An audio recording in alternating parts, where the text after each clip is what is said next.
I got it. Shit. Hold on. You're good. Yeah, we're still recording, but hold on. I need a card. Oh.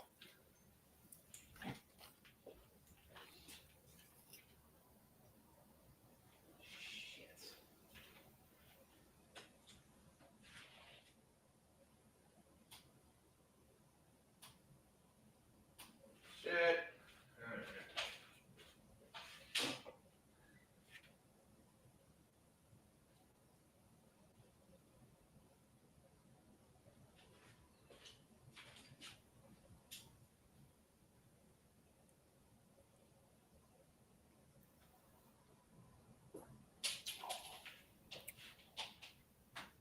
Where'd it go?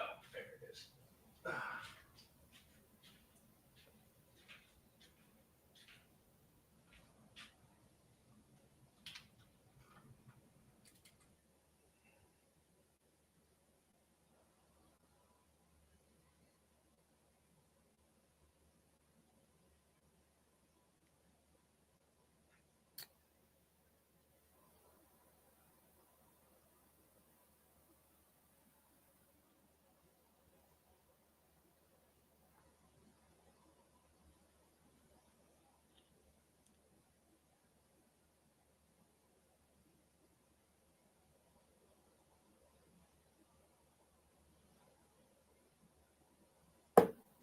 It's fucking phone.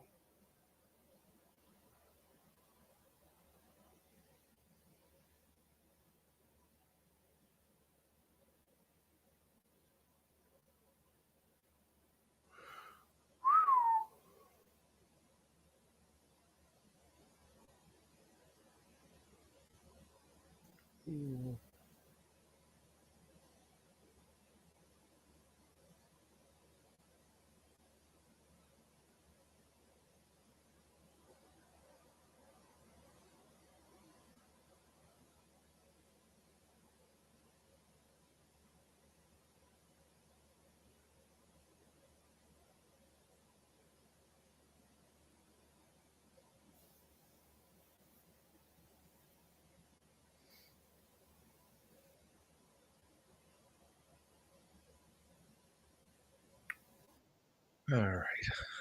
I think There it is. I think we'll be all right. If not, I got it on YouTube. I can pull it off of there. Let me just make sure.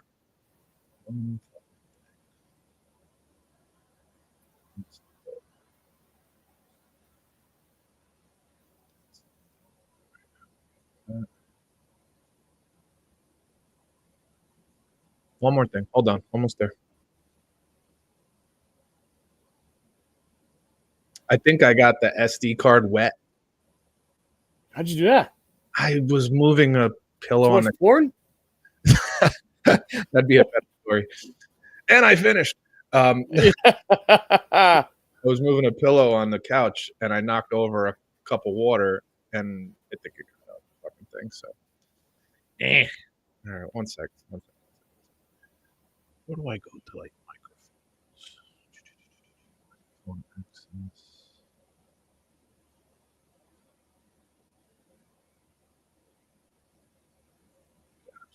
Yeah, I guess that's right. All right, hopefully this works. Cool. Well, like you said, we have a backup plan if it doesn't. So. Sometimes the backup plan doesn't have the best audio, but I think we're all right. It looks like it's ready. Excellent. Yep. What's up, everybody, and welcome to Bump and Run. I'm Pete Colasano, joined as always by my good friend, Mr. Scott Bracey. What's going on, dude? Peter, happy Thursday to you after another off week last week for scheduling. Hopefully we can get this thing cooking. I know shit's with both of us busy summer, so for sure. Doing the best we can here, folks. Are you recovered from the early wake ups from the British Open or just the Open Championship, whatever they're freaking calling it these days? I tell you, man, I was golfing with my buddy Richie and Tommy on Tuesday, and Jimmy, and but Richie was really watching the golf, and Richie was, I think I must have watched 21 hours of golf from fucking Friday on. And he's an early bird like you, so he was up at 4:30, 5, and he was like, just locked in. So I wasn't up that early, but I got up probably 8 o'clock on both days, and I was in it. So I stream all my television, so I was able to watch like Sky Sports, which is British their sports TV. So I mean, I was literally watching from 6 o'clock in the morning until to 3 o'clock till the end, Yeah. like till the Eastern end. So, A but it's lot just, of- you know, a lot of fours of the booze and yeah. We'll talk about it a little later after we Yeah. talk some football. But yeah, it's just different. It's a unique thing to watch, and it's a lot of fun. So there's some stories in the news we'll have to cover before we get to our AFC South coverage. Rough week with celebrities dying. I mean, obviously Ozzy bit the bullet, and then I think yesterday it was Malcolm Jamal Warner, which is a shocker, just drowning on vacation. Like, what the fuck? That one hurts me a lot, just because like I grew up watching him. I watched him on a number of shows, and then on top of it, he's like right around my age, and it always like wigs me out when people my age are like kicking it. Now this one was a little different. It wasn't like an illness or anything like that, so who knows, you know, what was going on there with the drowning, but tough one. And then of course, like today, you know, we find out that Hulk Hogan passed away. So it's just unbelievable. Usually these things happen in groups, and this one certainly did. You know, you can go all over the place and you'll see all kinds of stories and all kinds of, you know, tributes to Hulk Hogan. I will just say two things. Number one, wrestling today isn't what it is without Hulk Hogan. Yeah. You know, I even know that, right? Yeah, you know the name WrestleMania, but there is no WrestleMania without Hulk Hogan, because Hulk Hogan started Hulkamania, and Hulkamania is why WrestleMania is even named what it's named. Now, at the time, they didn't know how successful it would be, or that there would be 2, or that there would be 41 of them at this point. But pro wrestling isn't what it is today without Hulk Hogan. And what's fascinating about that is, if he were here and being interviewed right now, he would tell you that he's not the best wrestler ever. He's not even close to the best in-ring wrestler, but that's kind of the point of pro wrestling. It's not a sport. It's more than just what you do on the mat, right? There's probably 100 wrestlers that are better in-ring performers than him, but it's about entertaining, and there may have been nobody in the history of the sport that did it the way he did for as long as he did. And I always just the look of him, you know, like, yeah, like he was bigger than life. He was larger than life. And if you really look, since Hulk Hogan, your WWE champion or whoever are the biggest of the big names these days. And for the last, I'll say since he was doing his thing, they're superheroes. And this is how I can spot who the next big name in wrestling is, because they're not average guys. They're not regular looking guys. They're big, they're tall, they're strong, they're loud. They have a certain look, and that look is kind of superhero. Whether they're good guys or bad guys, you're either a superhero or a villain. And he started that, and it just was unique. You know, massive guy, big muscles, freakish build, the whole thing.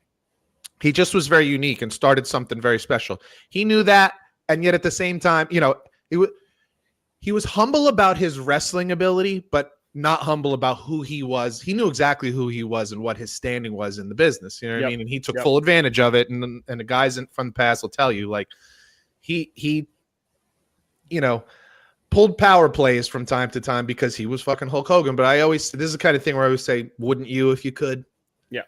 You know what I mean? Whoever's listening to this at your job, if you can just tell the boss, this is what we're doing today, buddy. He had to listen. Wouldn't you do it?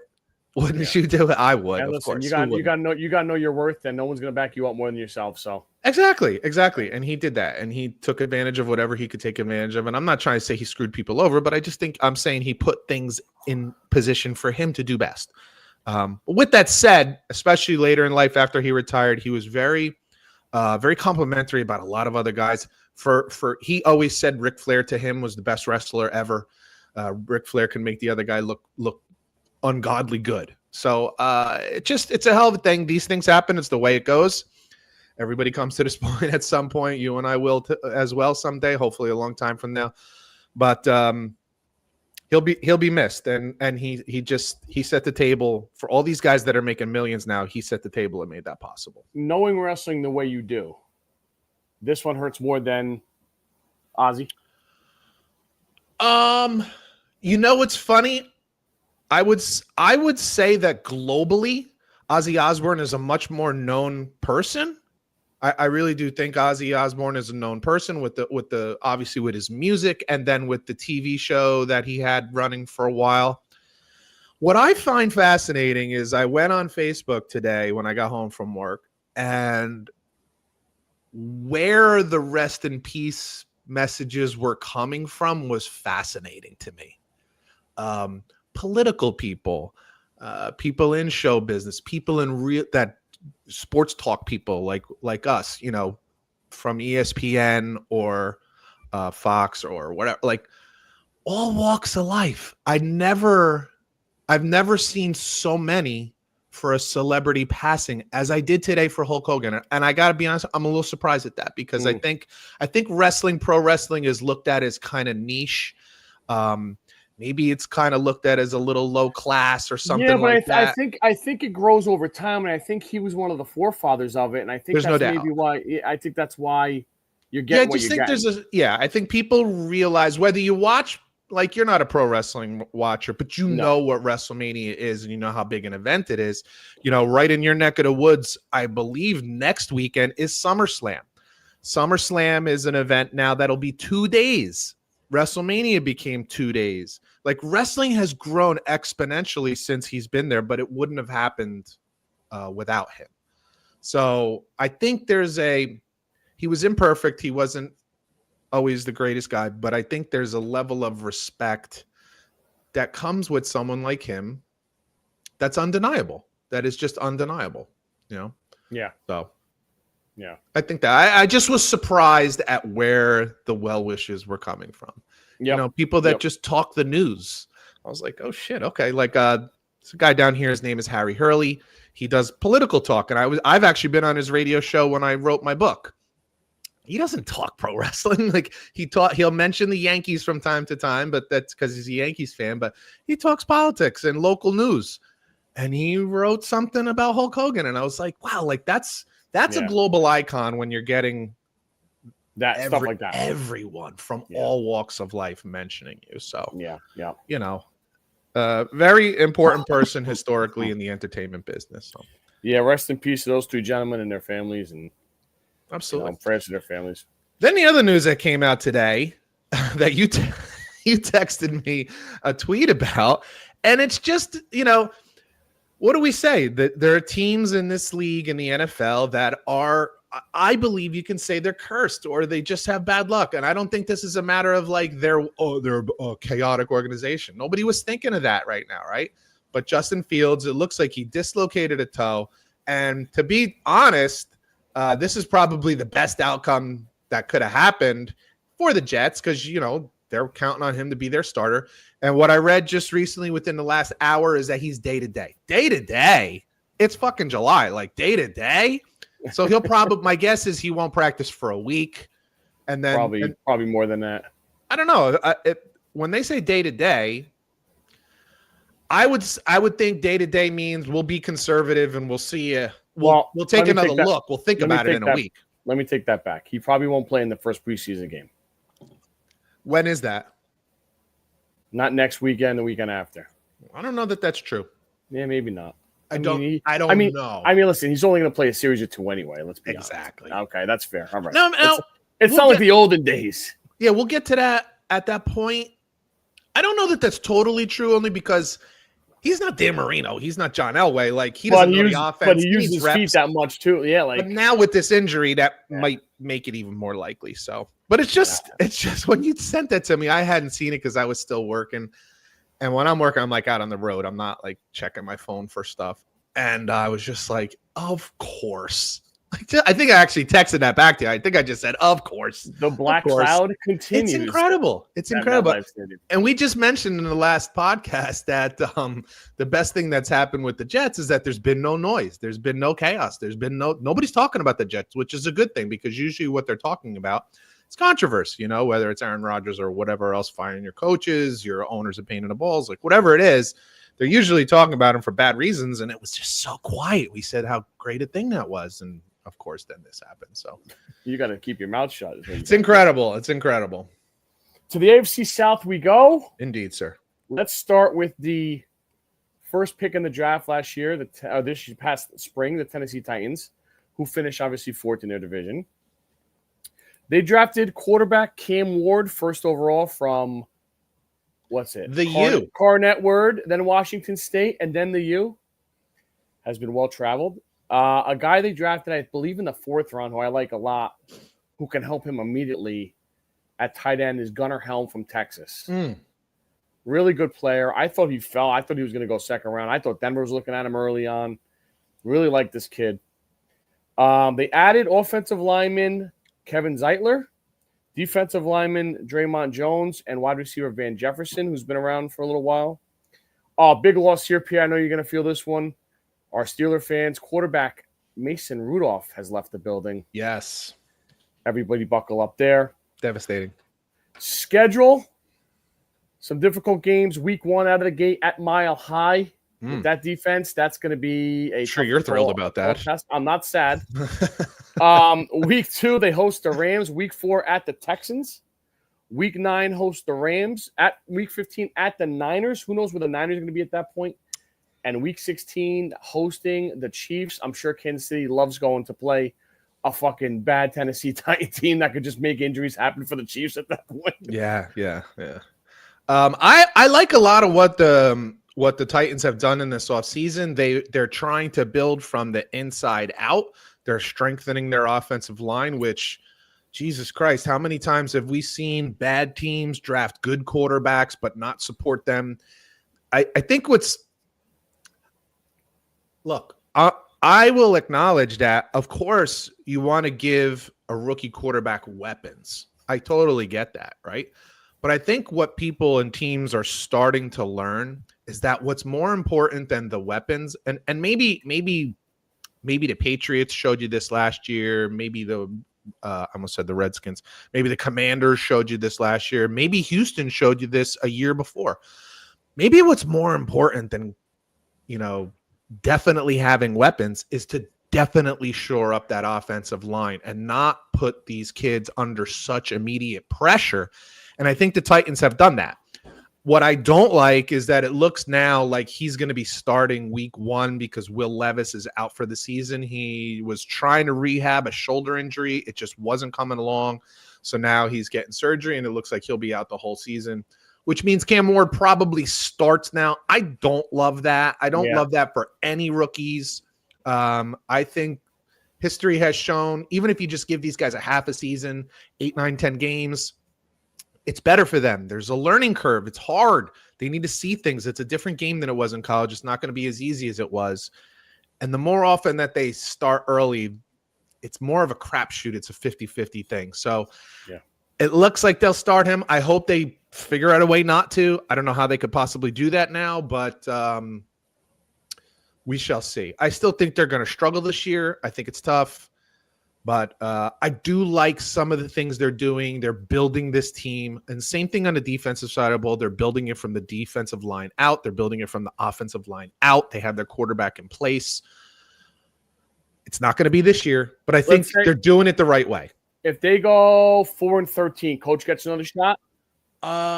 It'll matter, like always. It'll matter how it looks. If they're getting blown out, which I don't think is going to happen. I think they're going to be a tough team to play because I think they're built to be physical. So it's just always tough playing teams like that. Yeah. 4 wins is 1 more than this year. It's only his second year, and now you got a rookie quarterback. Yeah, it's a good question. I don't think he's going to get fired, but you may have a sit down with the GM and or the owner that says, "Hey, we need to see something more next year."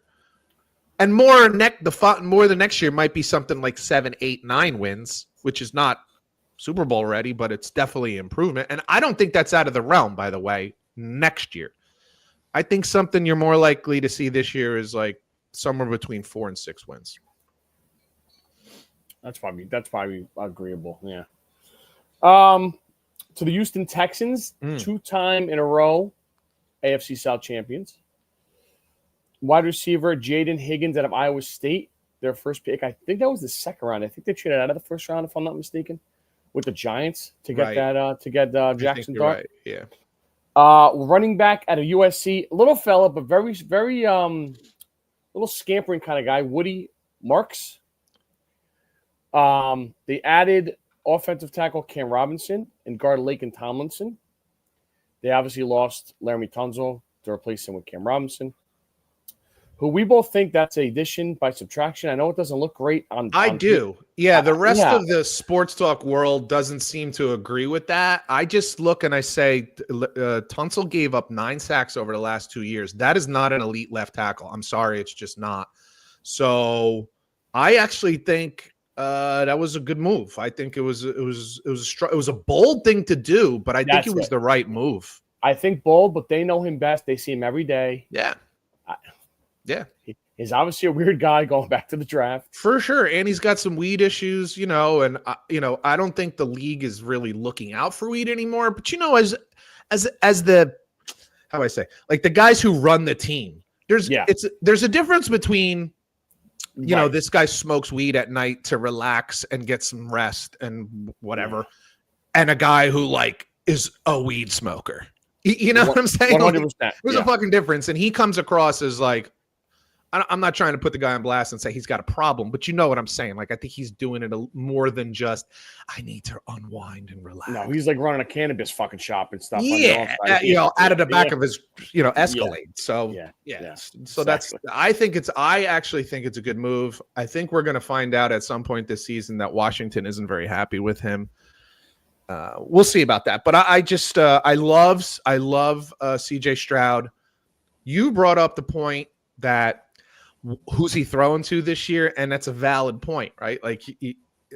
But one of the things we talk about is that good quarterbacks make B receivers A's, C receivers B's.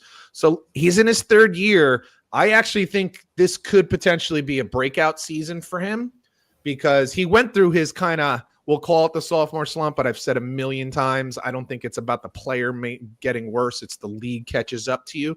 Well, guess what? That goes the other direction sometimes after you struggle through the year. And now don't forget, now he has a whole nother season or off season to get better, to see what did they do. And I just like him. I like his work ethic. I like how he plays. And I got a feeling he's going to have a big year this year. So yeah, I think him and Nico will have a good year again together if Nico stays healthy. It's just Schultz has to step up. I believe they got Christian Kirk too. I'm sorry I didn't add that in my list. You're right. The rookie guys got to step up. They need Joe Mixon's got something going on. They put him on some list that he's not. Yeah. So they signed our guy Nick Chubb. Mm-hmm. If he's healthy, if he's got some juice left in those legs, huge if. But we can do it if you can do it. Absolutely. But my confidence is in CJ Stroud. He was the one quarterback coming out of Ohio State. I mean, for years on this podcast, we were like, don't trust these guys. Don't trust these guys. Don't trust these guys. He was the one that I trusted because he just didn't look like the other ones. Right. The way he threw the ball and the way he read defenses was just different. He didn't. So I have faith in him, and I got a feeling he's going to have a good year this year. They were 10-7 last year, so I'd expect nothing less than that for sure.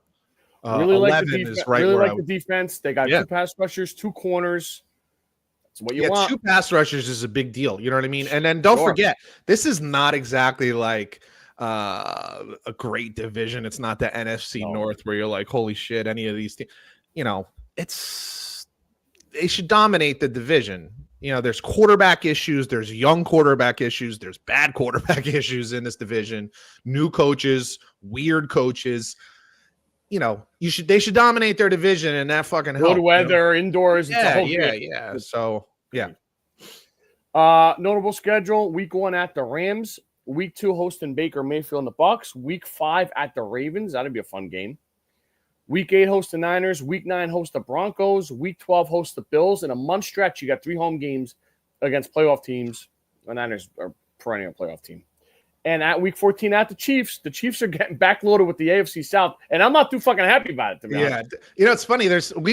We're covering 2 divisions here in the last 2 weeks, and the 2 names that I keep coming up like, I don't know what their schedules look like when we get to them, but the Chiefs seem to be on everyone's schedule and the Rams seem to be on everyone's schedule as big games, So I suspect when we get to the NFC West, we're going to be like, the Rams have big games week 1, 2, 3, 4, 5, all the way through 17. Like, it just sounds. I might just tell you the games that are easy. Yeah, it'd be easier to do it that way. To the Midwest we go, the Indianapolis Colts. They drafted tight end Tyler Warren out of Penn State. Love that one. Defensive end JT Tuamoloau, whatever his name is, from Ohio State. Better easy you for me to say. And quarterback Riley Leonard. I don't know if he'll make the club. They have quarterback issues as it is. To throw another guy in there, we liked what he did at Duke, Notre Dame, got into a national championship game. But, it wasn't really on him, I would say. But, hey, you got him what's there. So interesting about that? You got Daniel Jones on that team, who's the likely starter. What college did he go to? Who's this? Daniel Jones. Duke. He went to Duke, and that's where Riley Leonard was at before going to Notre Dame. We did like Riley Leonard coming into this season. I'll just say this. I don't know. Last season. What's that? Going into last season. Yes, into last season. Yeah. That's what I meant. Into this past season. I'll just say this. This is 2 years in a row that we really liked the quarterback that Notre Dame brought in.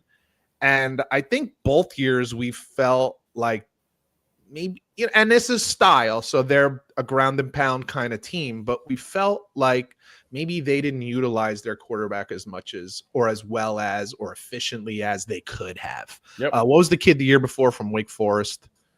Hartman. Yeah, Hartman, and we got off to a hot start, and then there was a big stretch in there where they just didn't seem to let it rip, and I felt like there were times like that. Now, I think they were constructed a little differently this year. They didn't have the big name wide receivers this year, like really explosive guys, so maybe that had something to do with it. But I definitely liked Riley Leonard while he was at Duke. He certainly looked more like an effective passer at Duke than he did this past year at Notre Dame. Looked more like a runner at Notre Dame. I just think it's interesting. You got this Duke connection. I don't think that's nothing. I really don't. I don't think that's nothing. So we'll see if it leads to anything, but it just something to consider. These guys have a connection. Excellent segue, sir. They added quarterback Daniel Jones, cornerback Shadarius Ward, and safety Cam Bynum. They lost offensive lineman Ryan Kelly, who's been there a long time. Good player there. I'm hearing different reports out of them that one day Richardson looks terrible, then the next day it looks great. Jones, but isn't that him? Jones is kind of inconsistent. I think it's Jones' job to lose. I think you got to be crazy to start fucking Richardson year 3. The only thing that makes you want to start him is that you're invested in him. It makes you look bad. Especially if Daniel Jones is the guy that beats him out, then you look like a shithead as a general manager for having drafted Richardson in the first place, because a lot of people told you. Yeah. Especially 2 people on this particular show. He's just not that good. He's physically insane. Yeah. I mean, he's huge, fast, strong, cannon, but quarterback is so much more than that. And when we think of the great quarterbacks historically, how many of them, there are some, don't get me wrong, but how many of them aren't physically unbelievable? I mean, you just put him next to Brock Purdy. Yeah, I mean, that's current. Historically, you certainly have your Dan Marino's a big giant guy with a cannon, and you have Elway and Favre who are just magic. But then you got the Joe Montanas and the Tom Bradys, who one was kind of diminutive, didn't have a big arm, but he's just so smart. And Tom Brady, who couldn't move, like he was a statue, but so smart. Like the brains part of it is just so underrated. You mentioned Brock Purdy. It's not his athleticism or his arm that makes him special. And you ask the players and the coaches, it's leadership, anticipation, accuracy. Like, these are things that are hard to just quantify. We say this all the time around draft season. And Richardson has all the things to measure. And none of it matters because you're just not making good decisions. You're not anticipating throws. So it's a struggle all the time. And that's what happens. You'll have a day where you're like, holy shit, this fucking guy's like so rare. And then the next day you're like, oh, he's a bum. Like high school quarterbacks make better decisions than this. And it's frustrating as shit. And you can see that all the time, Schedule-wise, Week 2, host the Broncos. Week 4 at the Rams. Fucking there you go. Week 7 at the Chargers. Week 9 at the Steelers. Week 12 at the Chiefs, motherfuckers. It's unbelievable, right? Week 16 Niners and Week 18 at the Texans. I don't think the Colts will be in any kind of playoff shape at Week 18, but the Texans might be resting some guys at that point. I don't know. This is a weird thing for me. Wow, look at you. Here's all I'm going to say. Number one, I think their defense is better than people give them credit for. I think what happens a lot of times is when your offense sucks and you're 3 and out a lot, defenses wear down quickly. We just saw a team this past season. You bring up the 49ers. They weren't the same team offensively, and then suddenly their defense wasn't as good. Is that a coincidence? I don't think so. There were some injuries. There were some issues. I get that. But Jets were another perfect example. One of the best defenses in the league. You can't get first downs. You can't stay on the field, and the defense suddenly sucks. So I think it's a better defense than maybe they get credit for. I'm not saying it's a great defense. I'm just saying it's better. And if Daniel Jones can be a little more consistent, can ground out a few more extra first downs, and what have I said about Daniel Jones a million times? Give him a better offensive line. Give him a little better team. He's got a pretty good freaking coach right now, a guy who knows quarterbacks. I would not be surprised if he has a good season. I don't think he's great. But do you think he's better than Dable as a I think he's different. Guy? I think he's different. Look, we know Dable as being good because he turned Josh Allen into – but Josh Allen is uniquely gifted historically. I'm not even going that route. What I'm looking at is a Shane Steichen who made Jalen Hurts a Super Bowl quarterback. That's different than making Josh Allen more efficient. I could agree with you. I'm not trying to take anything from Dable. I love Dable, but it's different. I think Jones maybe could benefit from a change of scenery too. We've seen that absolutely happen. And I also think Colts have a better offensive line. Colts have a little better running game than Giants Weather's did last better, year. obviously, because they're playing inside. He's playing inside. So I think there's things that work in his advantage. Also, you're not in the New York media. Not that it matters in the NFL. You're going to get roasted if you suck no matter where you are, but it's just different, right? It's just different. Shows that people talk about, it's just different. So I think there's the potential. I don't think they're a Super Bowl team. I don't think it's out of the realm of possibility that they can be in the hunt. I only say this to say you said I don't expect to see them in playoff hunt week 18. All I'm saying is I don't know that I'm sure of that. I wouldn't be surprised if they're not. I wouldn't be surprised if week 18 does matter for them. That's all. To backtrack on that, I think last year they were in the hunt as they put on the screens week 17, week 16. Yeah. And then Denver beat them, and then I think that knocked them out. But yeah, they were in it late. And the year before they were in the hunt right down to the end with Minshew. Quarterback play, yeah. So if Daniel Jones, let's say he just shows what he showed 2 years ago, where the Giants made the playoffs and actually won in Minnesota, like that. If you just and that's not a great quarterback. That's just competent, no mistakes. I think that team is not that bad. The Steichen that you're talking about here, when he improved, it hurts. A lot of running. You think he gets back to running with Jones? I think there's the potential for that. Yeah. I also think that's what Jones at his best too. Well, for sure. And I also think look, I don't think Hurts was an inefficient quarterback when Steichen was there. Just Richardson to me is just inefficient, period. We've seen Daniel Jones be efficient. Mm-hmm. It wasn't great. It was efficient. It wasn't consistent. But that year, it kind of was. It wasn't big numbers and it wasn't big touchdowns. We also had Saquon. It was less mistakes. I see where you're going with it. I just think there's a decent offensive line here. I think that he's playing behind the best offensive line he's played in his pro career. I think that matters. That's all. I'll leave it at that. How about it definitely matters. Yeah. I don't think he's great. I'm not saying you're crazy, but I'm not ready to jump on the train yet either. Yeah, I'm not predicting they're a playoff team. I'm just saying it wouldn't surprise me if they're still in the hunt week 17, 18. Okay, I got you. I'm not ready to concede that. How about that? I'll say that's fair. That's fair. To the last team we go, the Florida Gators. Nope, just kidding. The Jacksonville Jaguars. Florida Gators might be more competitive this year. Obviously, they drafted the dynamic Heisman Trophy winner, wide receiver / cornerback, Travis Hunter out of Colorado. They added corner nickel Jordan Lewis from the Cowboys. Got a nice payday, my man from Michigan. They lost a ton here, which will not help Trevor Lawrence in his Renaissance Fest this year. Lost tight end Evan Ingram, wide receiver Christian Kirk, O-lineman Brandon hurts. Sheriff. That hurts too. I believe Gabe Davis was also lost on that team. Was he also on that team? Yep. Not that he did a whole lot either, but Travis Etienne, I think, has got a lot of pressure on him. He a highly drafted running back. His buddy from Clemson hasn't done really shit. Not much. They got some backups there who I don't really love either. They just can't get this thing together. Rookie coach. And one that we've been a little, I'm not going to say critical of because we haven't seen him work yet, but he's been a little odd. Now, in his defense, this is exactly what people said about Dan Campbell. This is exactly what people said about Nick Sirianni. And both of those have worked out beautifully. I mean, beautifully. Yeah. So it doesn't necessarily mean anything. I don't know.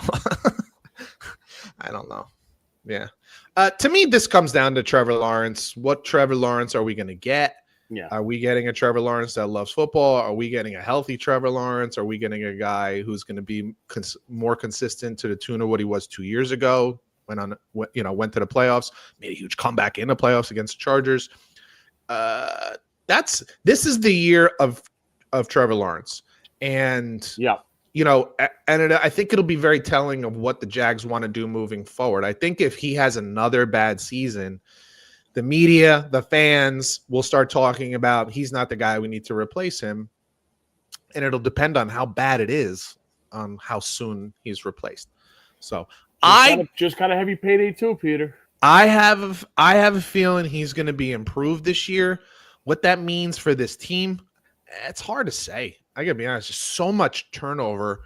It's really hard to say what to expect. My thing is quarterback play is an elixir for everything. Like if your quarterback plays well, suddenly your entire team is a better team. We've seen bad defensive teams, make the playoffs because they just have good quarterback play. We've seen it a number of times, whether it be in Atlanta, a number of different Green Bay, you name it.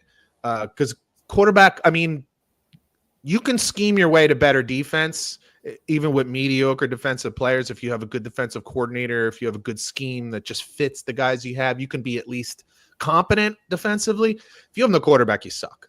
It just doesn't matter. Yep. If you have bad quarterback play, you're going to be terrible. So it really comes down to him to say, like, where are they going forward? Where are the Jags going forward? I think this is a big year as far as like deciding what this organization wants to do moving forward. Are we going to stay committed?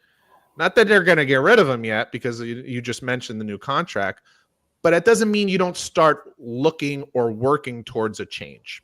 And what we've also seen in the last few years, whether it be the Eagles, the Rams, or a number of other teams, your Denver Broncos, if you don't have the right guy, it's better to take the hit and move on. Yep, better to take the hit and move on and get a new guy and take that salary cap monster hit than to struggle for year after year after year. Just move on. It's a rare win, but take responsibility, take the hit, move on.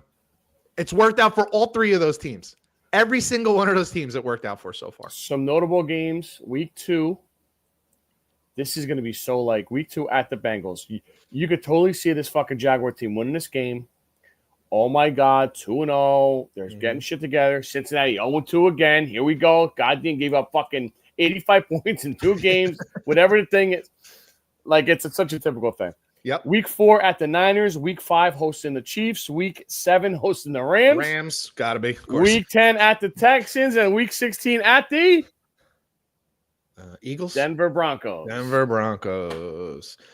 Tough schedule. It's not going to be easy. What do you have them finishing in the conference this year, sir? So in 4th place, I still have the Titans, although we've seen this before where the team is bad, but yet they're not necessarily a team that people want to play. And I just think the Titans might be that simply because the way they're being built. They're going to be physical on both sides of the ball. And it's going to be one of those. I believe that the Titans are going to be one of those teams that everyone beats, but they they pay a price. They feel it the next week. It could be the following week that they pay a price. Do you know what I'm saying? I just do. don't think the coach is experienced enough yet. I don't think the team is seasoned enough yet. And obviously Cam Ward is probably not ready yet. But they're building their team from the inside out. They're strengthening both the offensive and defensive lines. I think they're going to be tough team to beat. I think they'll be easier to beat later in the season because you just get worn down.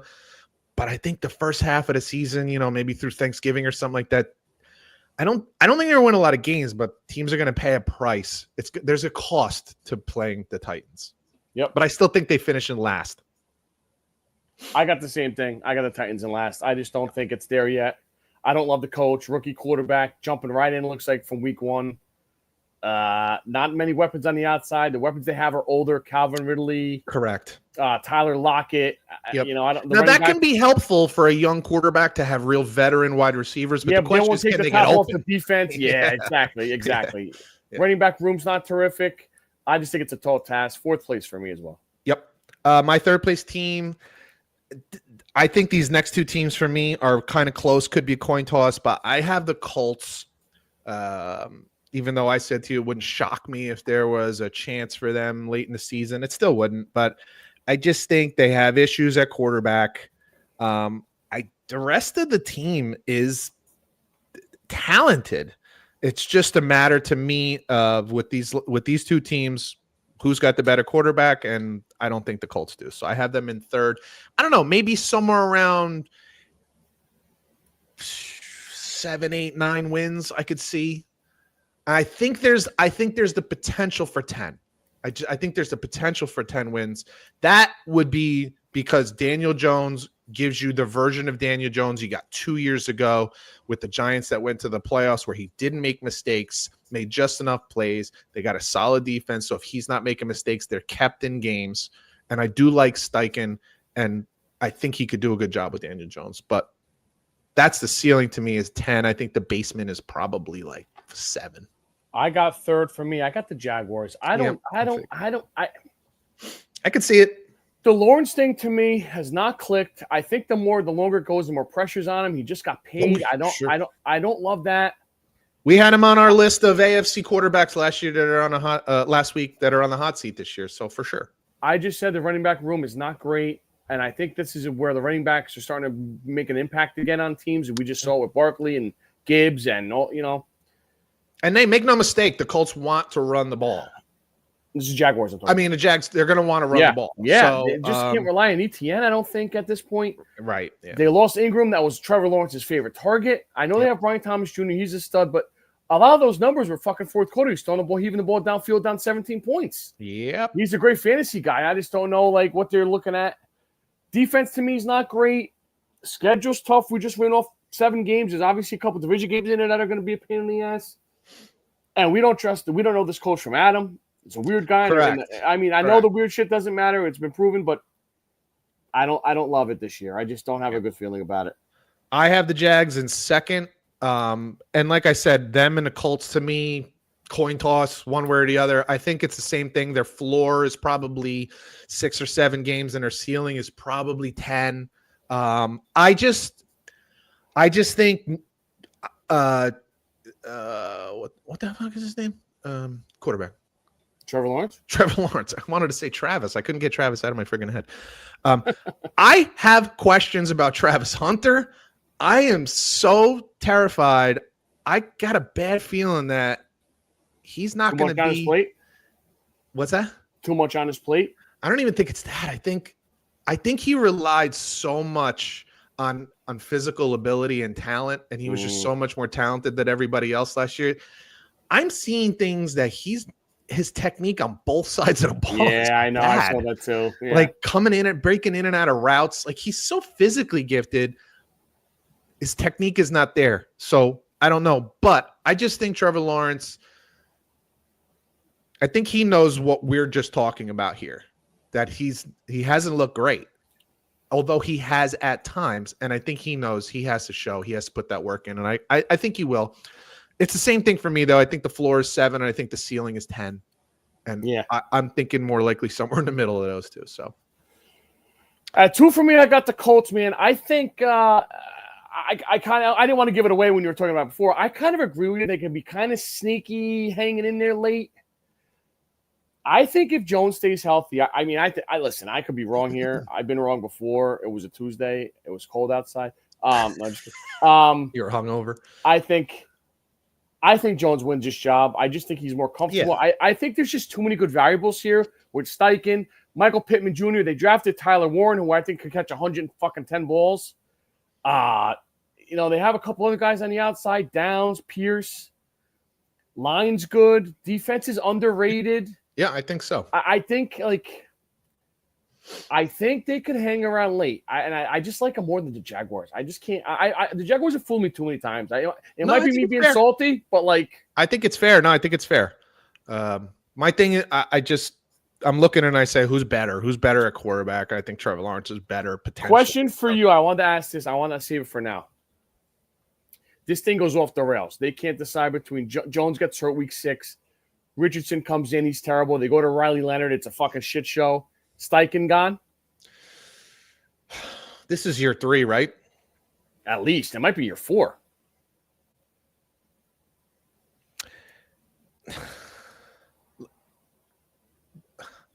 So I don't know what kind of input he had on the Richardson draft pick.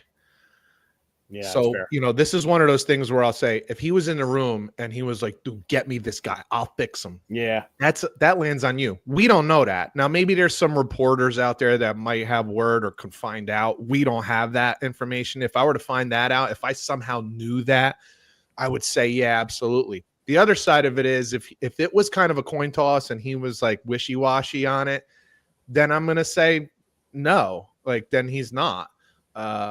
Because he hasn't really had much to work with on the quarterback side of the ball since he's been there. It's been Richardson, and that's it. And Daniel Jones, nobody's clamoring for Daniel Jones. You know what I mean? So that's a good question. That's a good question, man. Owner just died. Yep.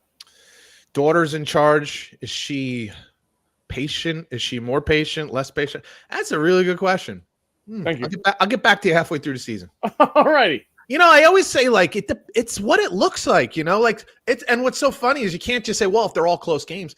I don't know. Coach or GMs and owners kind of hate losing close games more. It's come on, couldn't we do a better job? We could have won that game. Why are we losing all these close games? So it's hard to say. That's a good one. That's a good one. I think he's definitely on the warm seat. Hot. Yeah. I'll let you know later. All right.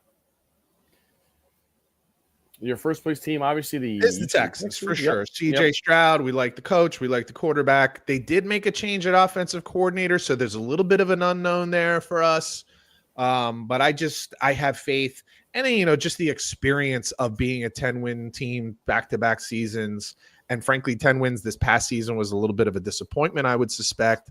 So, I wouldn't be shocked if we saw 11 or 12 wins out of this team this year. I really wouldn't be shocked. I think we're more likely to see 10 or 11, but it wouldn't shock me if we saw 12.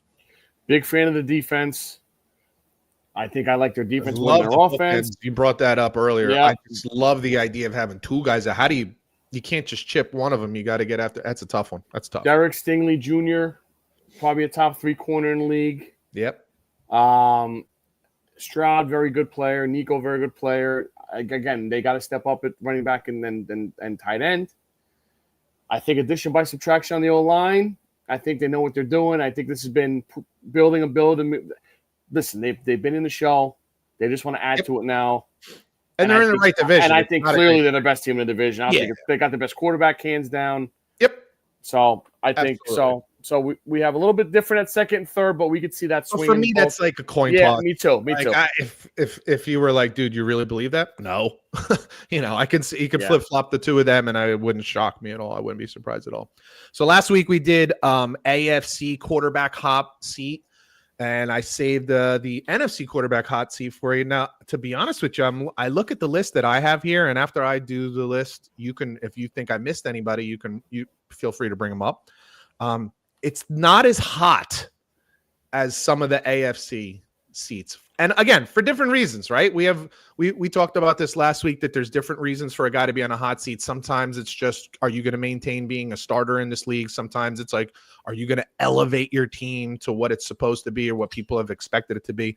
I will start this off with the guy who got a new contract this year, and with a new contract and lots of money does come some pressure. I'm just curious how much pressure you think is on Brock Purdy. No Deebo Samuel. They shipped him out. If you're going to make the big bucks, then they. I gotta go. Players. I gotta go 7.5 here, Okay. at least. I put it at a 6. Reason being for me is because I think it's a combo with Shanahan. Sure, that's fair.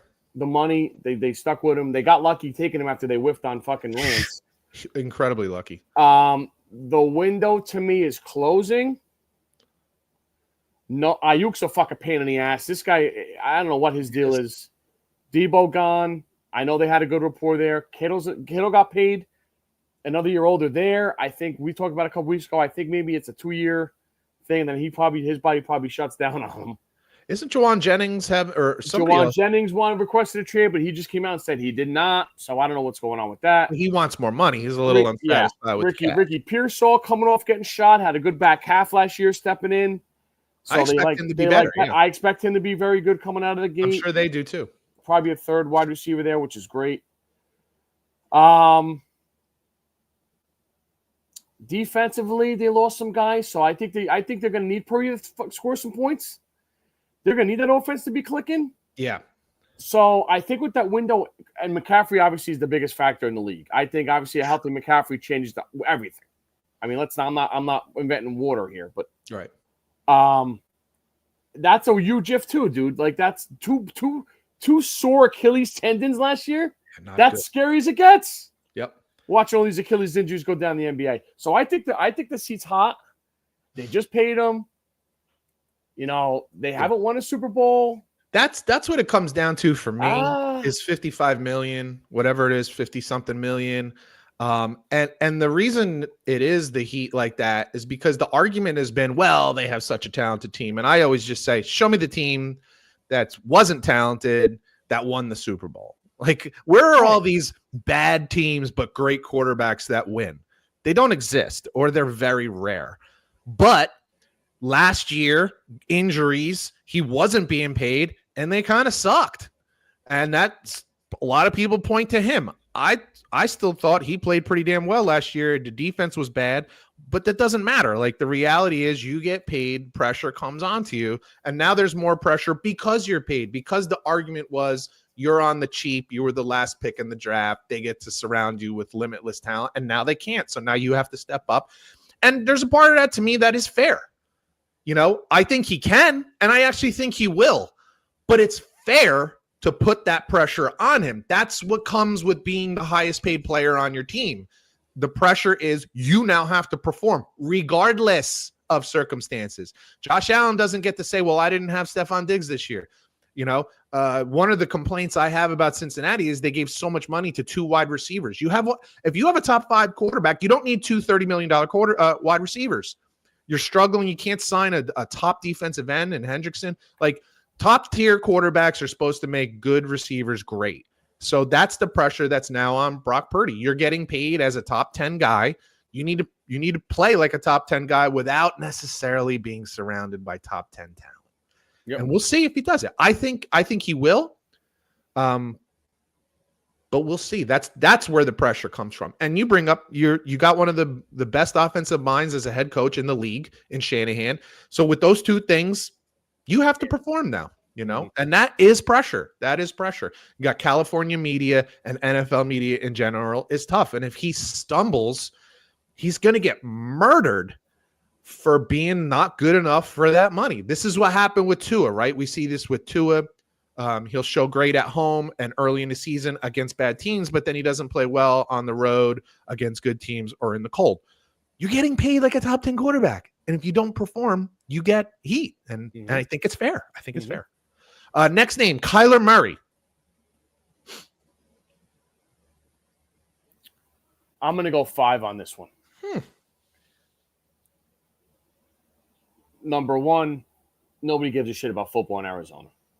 I think it's fair. Number two, somewhat. Number two, division's really tough. That is definitely fair. Defenses are tough. Kyler is, I think, what Kyler is. I think he's a 5'11", maybe with heels on quarterback. Yeah. Run around, throw the ball to McBride, throw the ball to Marvin Harrison. Oh, you got the Rams on the ropes. It's 24-22 with 6 minutes to go, and the Rams put together a 5.5-minute drive and kick a field goal and win. And I feel like the Cardinals do it all the time. You're watching Red Zone at 7 o'clock. I feel like the Cardinals lose those games all the time. And I don't really feel like the Cardinals, Gannon's out there, the coach. Mm-hmm. Connor's pretty good. Defense, you can't name two guys Very on the rarely defense. Buda Baker, and Sahu. Yeah. I don't know, man. I just feel like there's no juice out there. I have no feel about Kyler Murray at all, man. I think it's a 7. I don't think it's super high, but I do think there's pressure on him. And I think what the pressure is there's a lot of talk about just moving on. And then because of his diminutive size, I think there will be a market for him. Like, let me backtrack a minute. Mm-hmm. I think if they're like a 500 or below team, there's going to be real talk about moving on from him. Because if they are 500 or below, it's because you're continuing to get 1 week to another 2 different guys. Yeah, You'll get spectacular play in one game, and then the next game it's average to below average or just not a lot there. And you're like, you cannot pay him $50 million a year if you're not getting that kind of consistent quarterback play. And then again, it comes down to the same thing I was saying about like the Jags. I think you get to a point where you're like, he's had 5 years now. Like, we're going to move on. And I don't think that's unfair. And because of his size, while I do think there will be a market for him, I don't know what the numbers look like contractually, and I don't know how many teams there are, because as much as like a Drew Brees and a Russell Wilson brought in the era of smaller quarterbacks, I think we're starting to see it's not always the best idea. It's usually the exception to the rule, not the rule, that small quarterbacks can play. It's hard. Yeah. It's fucking hard, So I think it's a 7, and I think it's just more about, I think they're ready. They might be ready to move on. They're already talking. I shouldn't say they're talking about it. There's talk about them moving on from him next season. And that's why I think it's right in the middle. I don't think either one is going to be sad about it. Yeah. Oh no. Well, but I'm just saying, if you want to stay and keep your job, I think there's pressure. And I mean, from the embarrassment standpoint, of course, what competitive guy doesn't want that? Yeah, of course. But you watch him play, and you're just like, I don't know. Yeah. He's really fun sometimes, and other times you're like, ugh. It's really frustrating. Next one, Caleb Williams. Yeah. This to me is a 9, 8.5, 9. Yeah. I feel like Mr. Guru Ben Johnson himself picked this job out of all the jobs he could have had 2 years in a row. So you think that's what, 11, 12 jobs? He waited for this one, and smart on him. He knew it was coming. Odunze, Moore, Burden, Loveland, Komet, Swift, loaded. 2 trades on the offensive line. Yep. Dude, good defense. I don't want to hear it anymore. Mr. Pain and Nails himself, this is steaming hot for me. Yeah, I put it at an 8. And for all the reasons that you just said, I don't, and on top of it, with the only thing that you left out that I'll add is that he was the number 1 pick in the draft. Sure. Yeah. Like, there's pressure that comes with that, just like we're talking about Trevor Lawrence. And so is Kyler too. Kyler was the number 1 too, wasn't he? Number 1 pick in the draft. Yeah, there's definitely pressure that comes with that. So, and then on top of it, they're just loaded with talent around him. How many quarterbacks in this league would trade places with Caleb Williams right now? Between Ben Johnson and improved offensive line, and there's just an endless bucket of it's got to be 26 guys would train. It's probably right around there. Yeah. So I think it's pretty high. The only thing that keeps me from making it like a 9 or a 10 is that it is his first year with a new coach. So I think there is a certain amount. And all that means to me is that if it's pretty good, it'll keep the Savages at bay. If it's really good, which some people are predicting, obviously everyone's happy. If it's pretty good, because it's a new coach, new system, new players, there will be some, okay, he got better. We're moving in the right direction. Let's give our coach and quarterback another season. I think he pretty good. If it looks anything like it looked last year, if it's like anything like getting 60-something sacks like it was last year, if it looks anything like can't score until the last 2 possessions of the game because you're down 21 points and now suddenly you're putting up big numbers. If it looks anything like that, golly, it's Chicago, boy. If there's a sports journalism kind of place that puts more pressure on you than New York, or close to as much, it's Chicago. They take their sports and they take their Bears very, very seriously. Especially they had been so bad for so long, too. Sports talk radio is big out there. He was the promised one. He was the one that's going to deliver. Nick Wright said they were going to the Super Bowl last year, that moron. So there's a lot of pressure on him. To me, and I'll give you the other 3 names that I have here to talk about, he has the most pressure on him in the entire NFC. The NFC does not have a lot of quarterbacks with pressure, like big time pressure, like some of the ones we talked about last week. Next one for me, guy you know very well, JJ McCarthy. JJ's got to be probably, if I gave Purdy a 7.5, he's got to be 7. Wow, you put that much on him, huh? I was going to 6.5, 7. Okay.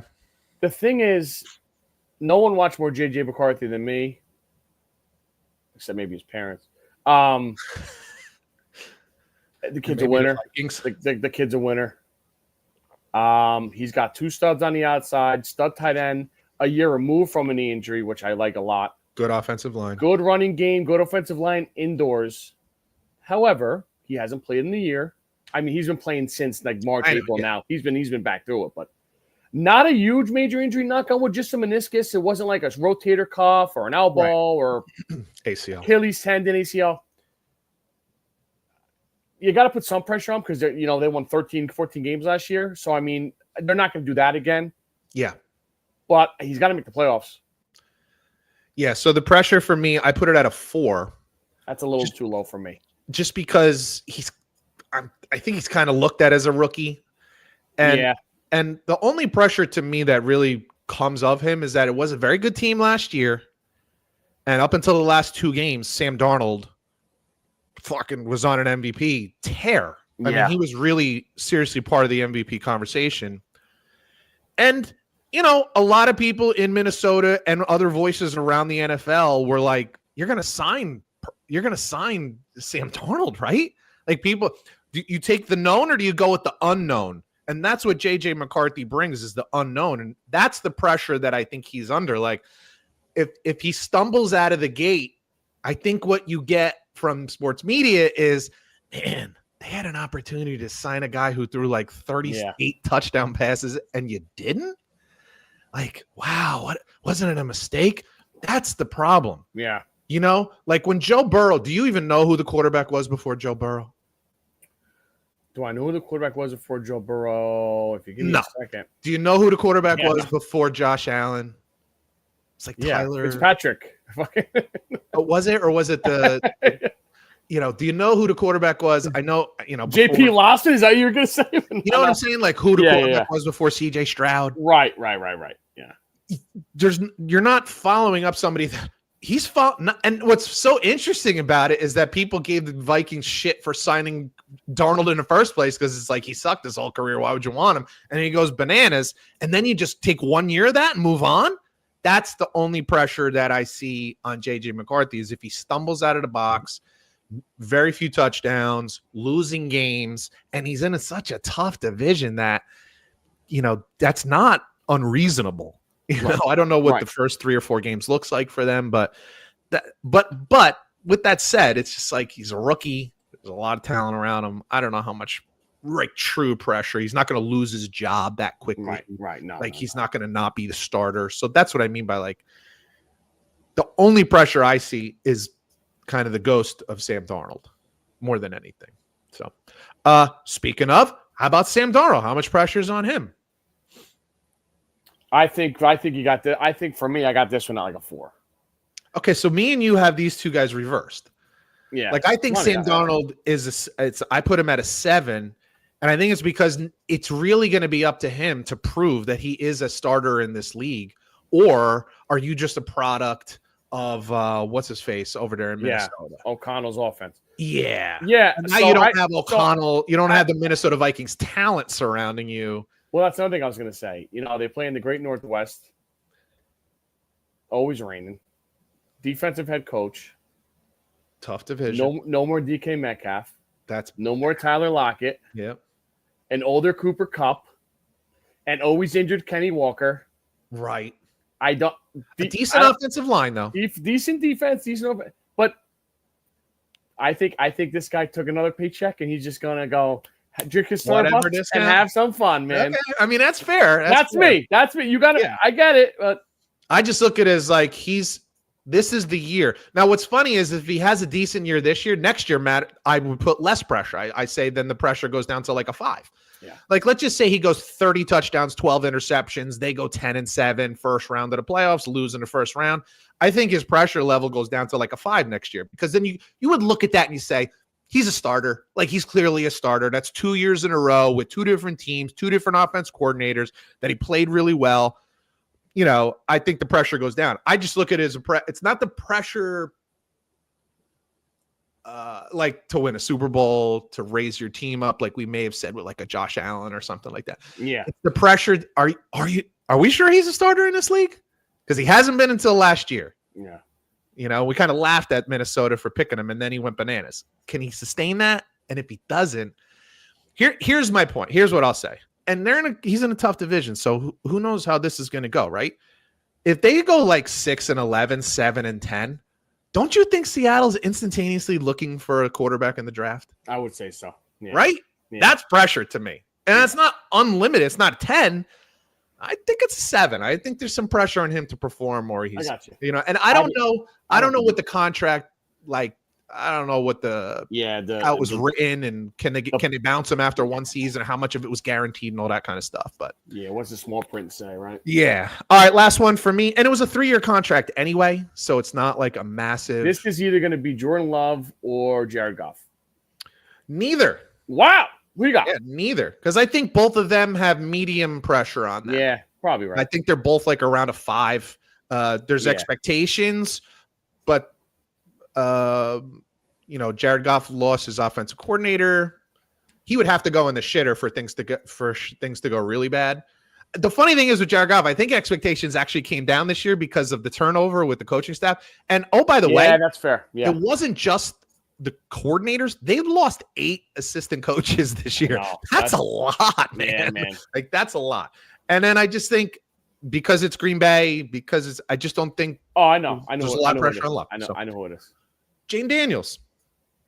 See, I thought I was gonna throw that one at you. Bring one up to me then. I will. But let's do Jane Daniels first.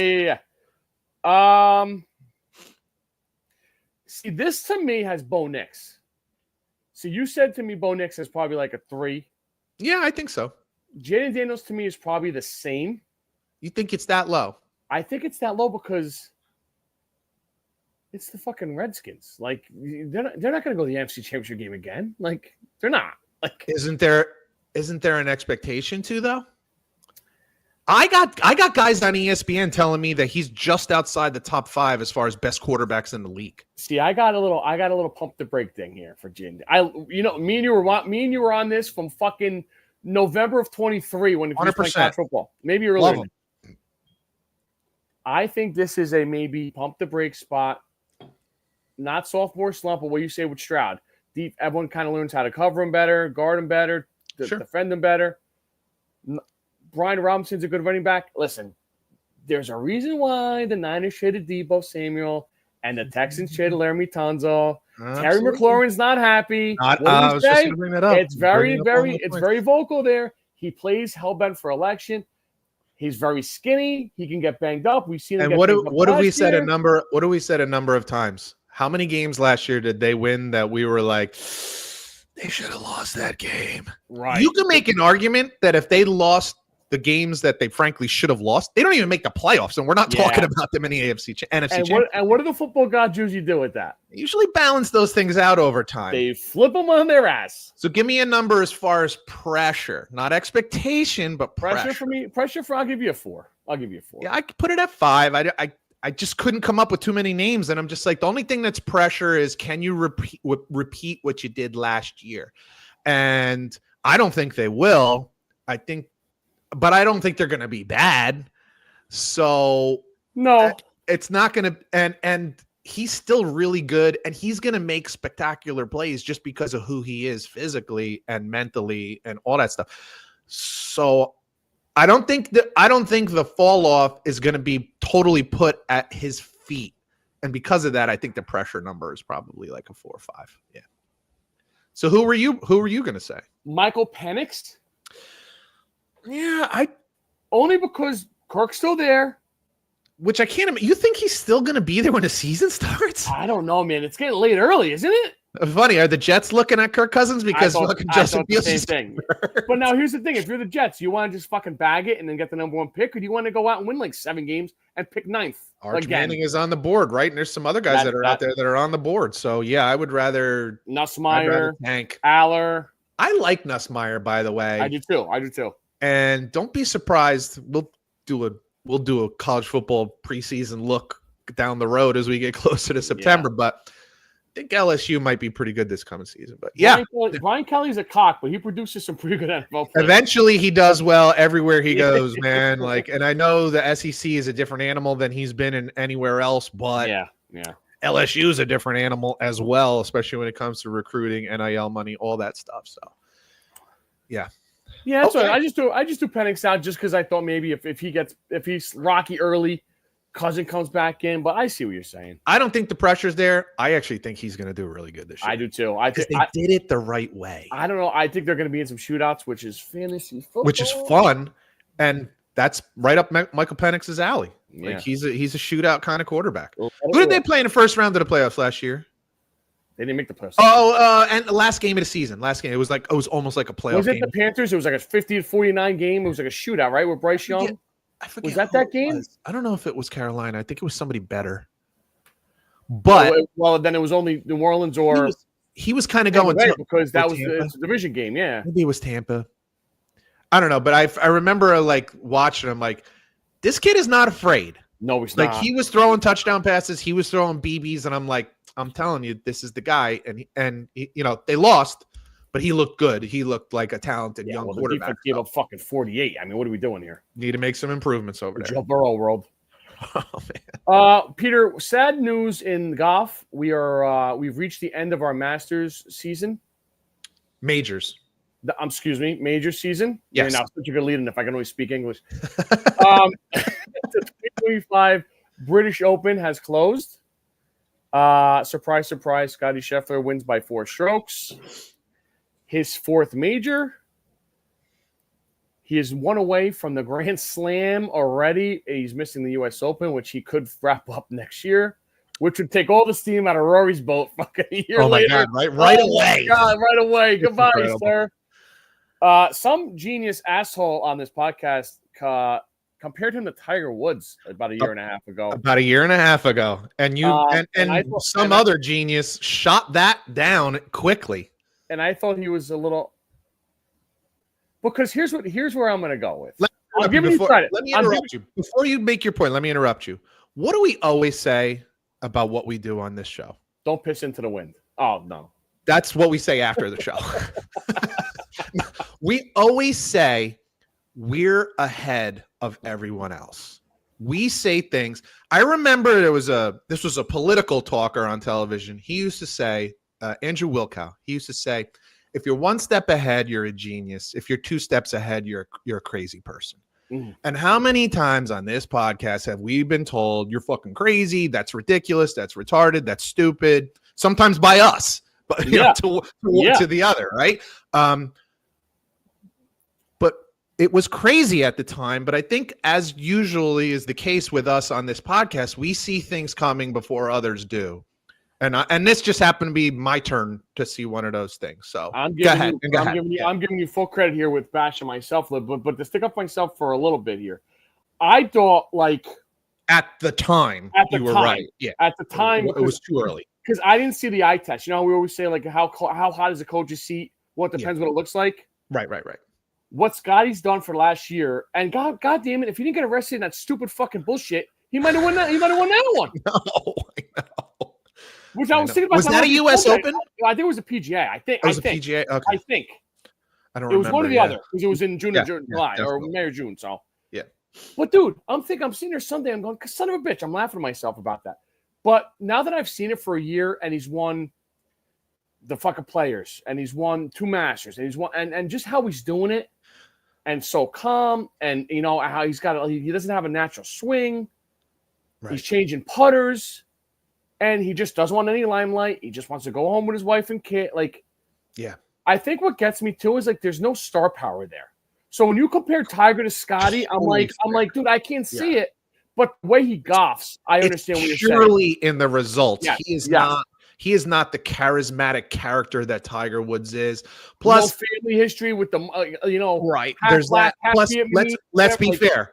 Tiger being black, as far as a story goes, made him more interesting because we'd never seen anything like that before, right? We never saw black athletes be unbelievably talented golfers and dominate like that. Yeah. We've rarely seen anyone dominate the way Tiger did. Never mind the fact that he was a black man or half black, whatever. He's black. It made it an even more intriguing story. Scotty Scheffler has done it. There's so much this. Yeah, 100%. His name, absolutely. The Tiger head on the it's head. Crazy, man. Yeah, and Scotty gives you none of that. So that's totally fair. It's purely in the results. I'll give you two numbers. I think the percentage is 23. And that's the percentage of tournaments that he enters, he wins, which in golf is insane. I think it's been 83 in his last 83 starts, he has 16 wins. His top 10 percentage is something like 45, 50. I think it's higher than that. Maybe it's higher. Yeah. It's insane. So it's not just winning tournaments. He's always lurking. Does he ever miss a cut? Never misses a cut. So rare. And if you look over the last 2 years, I think there was one time that he did. Yeah. And there might have been one withdrawal, where he withdrew. His neck or stuff that was bothering him. Yeah. Here's the other thing. I'm sure you saw this. I'm just going to bring it up. The number is, I want to say, 1,197. And that is the number of days between Scotty Scheffler's first major to his fourth major. It's the exact same. This is sickening, bro. It's the exact same number of days between Tiger Woods' first major and his fourth major. Now, it's not the same age. Right. Scotty Scheffler's older, so don't expect him to reach. I don't even want to say it, but maybe could, but don't expect him to reach. Tiger Woods' career got cut off short with injuries and drama and that kind of stuff. So maybe Scotty Scheffler could, but it's the exact same number of days between Tiger's first and fourth major.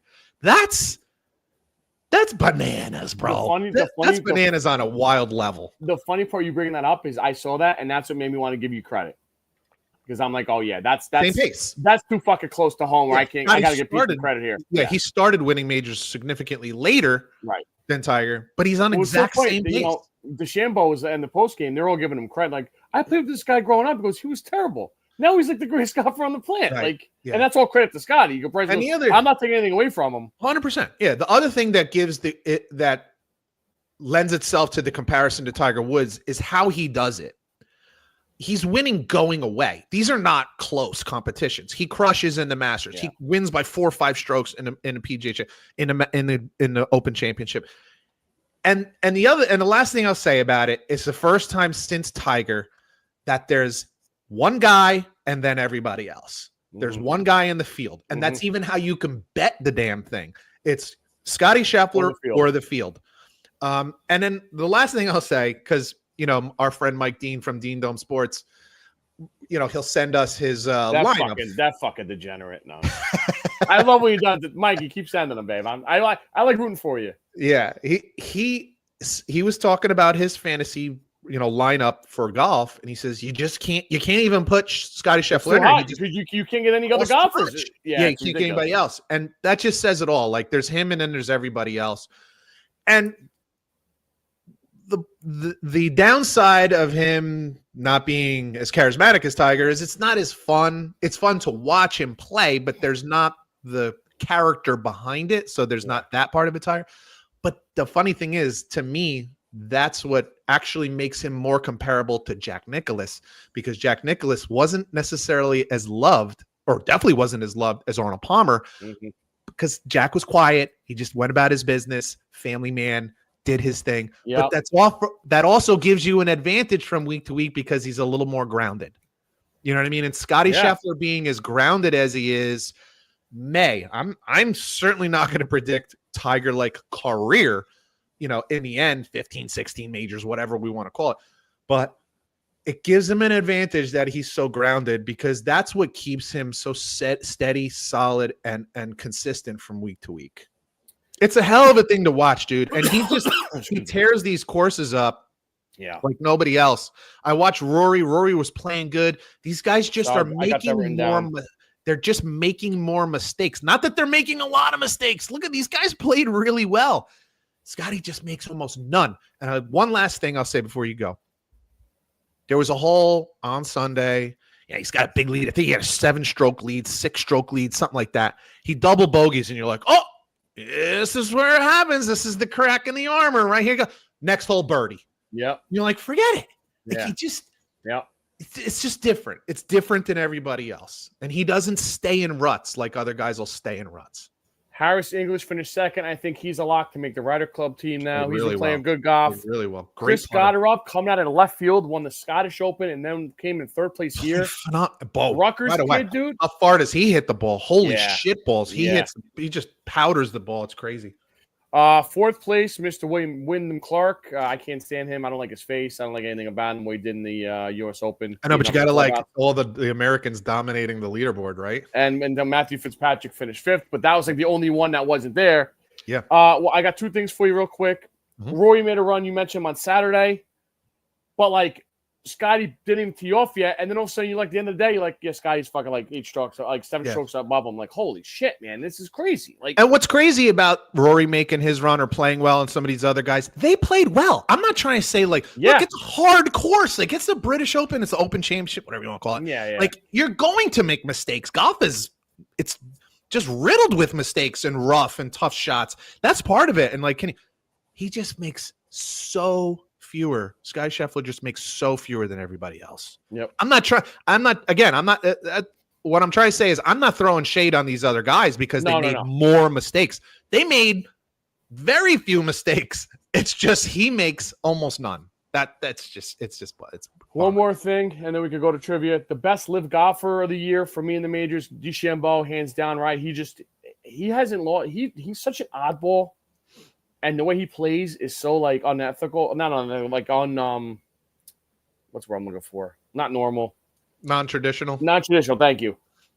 The way he putts, though, it's like so stiff. Like but dude, Rahm, not very scientific. Yeah. Rahm Koepka didn't even make the cut. Dustin Johnson. Do you want to talk about guys taking the money? And Dustin's on a rest of his life vacation now. He doesn't give a shit.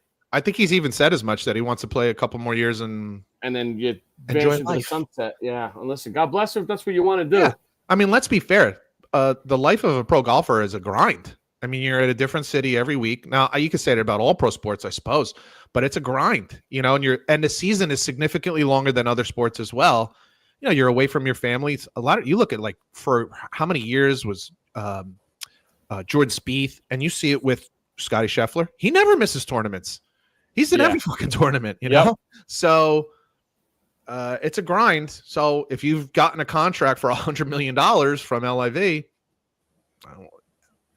I never took Dustin Johnson. Now, some of these other guys are a little different, but I never took Dustin Johnson as someone who just loves the game of golf. Yeah, I mean, I think Scotty Scheffler loves it. I think Jordan Spieth loves it. I think a lot of these guys love it. I think Koepka loves the competition. I think DeChambeau loves the challenge of figuring it out, and I think he loves the crowd. I don't know that. I think Dustin Johnson is just wildly athletic, really good at golf. I think he could take it or leave it, and now he's got the money, he can leave it. Yeah. That's the difference to me. Because if he was as competitive or as loved golf as much as some of these other guys, I think he'd have more majors. I really do think because he's wildly talented. At least when he was younger, for sure. Yeah.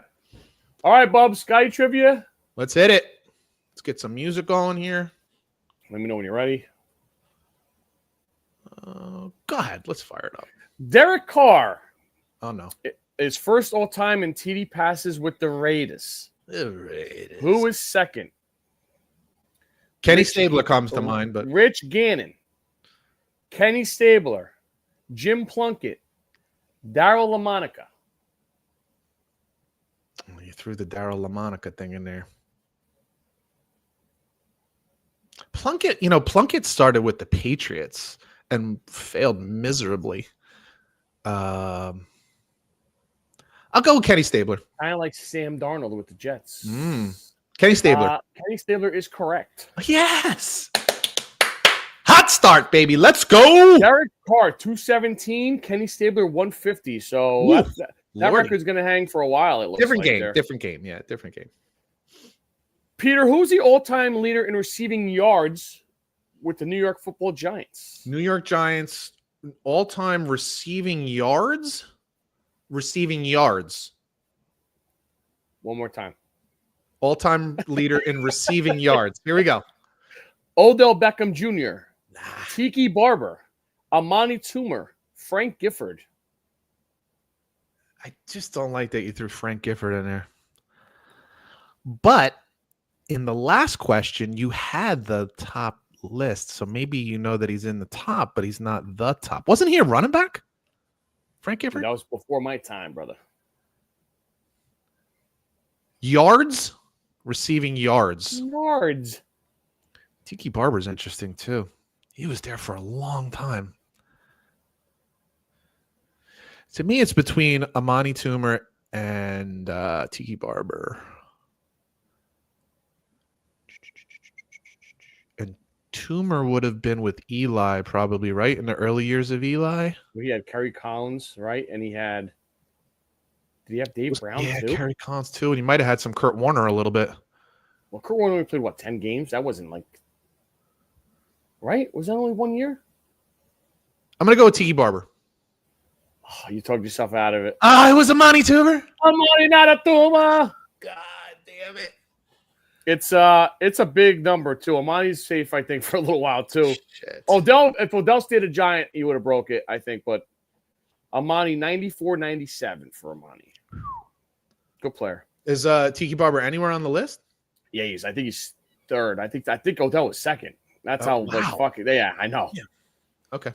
Tiki was third, and Frankie was fourth. I put all the top four in his list. Not to fuck it up that much. You got to get this one, my friend. Curtis, my favorite Martin. You just put my pressure level at an 8. Is first all time on the Jets yards in rushing yards. Who's number 2? Who's second? Who's seventh? No. Who's second? I would lean towards Freeman McNeil. Matt Snell, Emerson Boozer, Freeman McNeil, Johnny Hector. Emerson, who was it again? Emerson Boozer, Johnny Hector, Matt Snell, Freeman McNeil.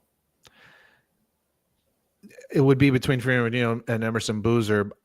Freeman McNeil was the Jets running back for a long time.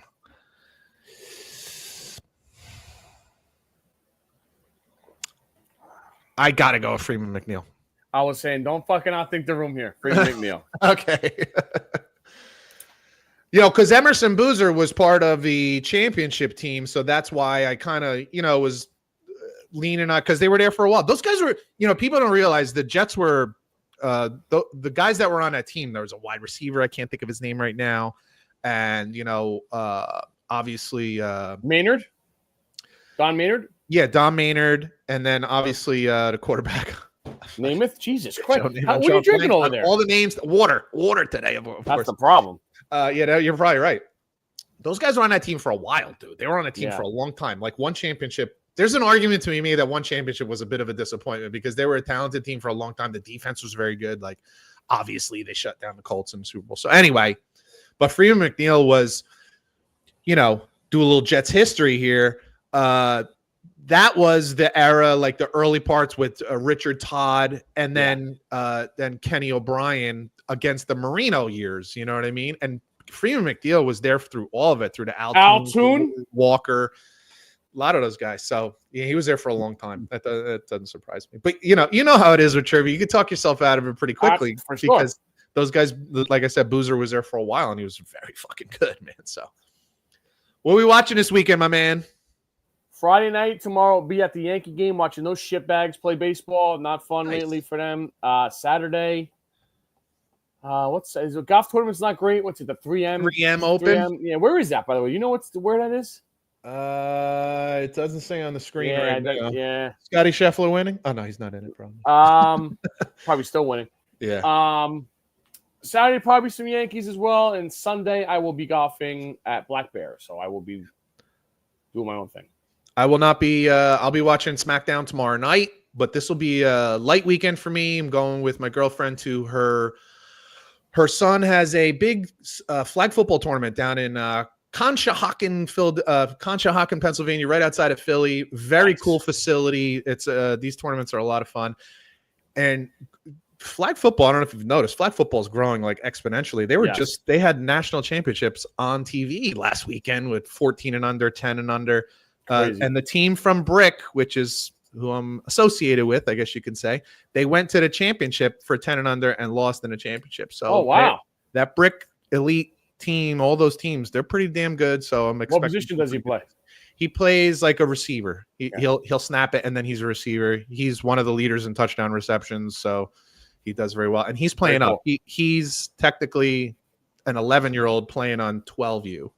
So cool. He'll be there for another year. So he's one of the younger kids on the team. You got some kids on that team that are 13, that have been 13. Because, it's how old are you in the fall? Yeah. And that's how it is. So he was still 11 years old. So anyway, I'll be with that. Just a reminder to everybody, not this weekend, next weekend, especially if you live up in northern New Jersey, Connecticut, New York, SummerSlam, WWE SummerSlam. We were talking Hulk Hogan earlier. Is it next weekend or the weekend after? Next weekend. Oh, don't tell me that. It's first weekend in August, and I suspect it's for the first time, like WrestleMania. It's a 2-night event, so it'll be Saturday and Sunday, and I suspect they will put quite the tribute to Hulk Hogan somewhere on the big board over there. You know why that sucks for me?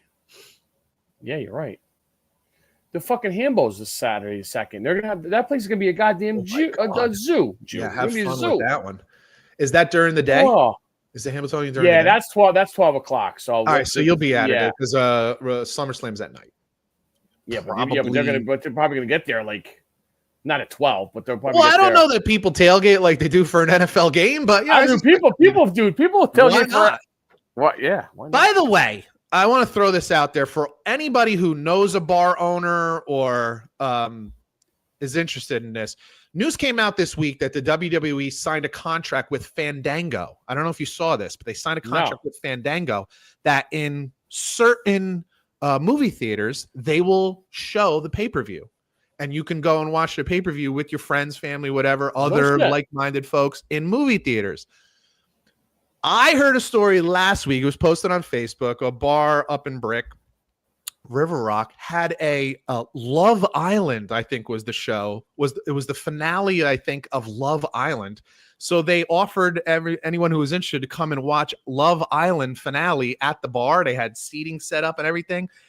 And I was like, who the hell's going? The place was fucking packed. And I said, and then you look in the comments and there was like 3 or 4 people that actually said, if you did this with the WWE, I would be there.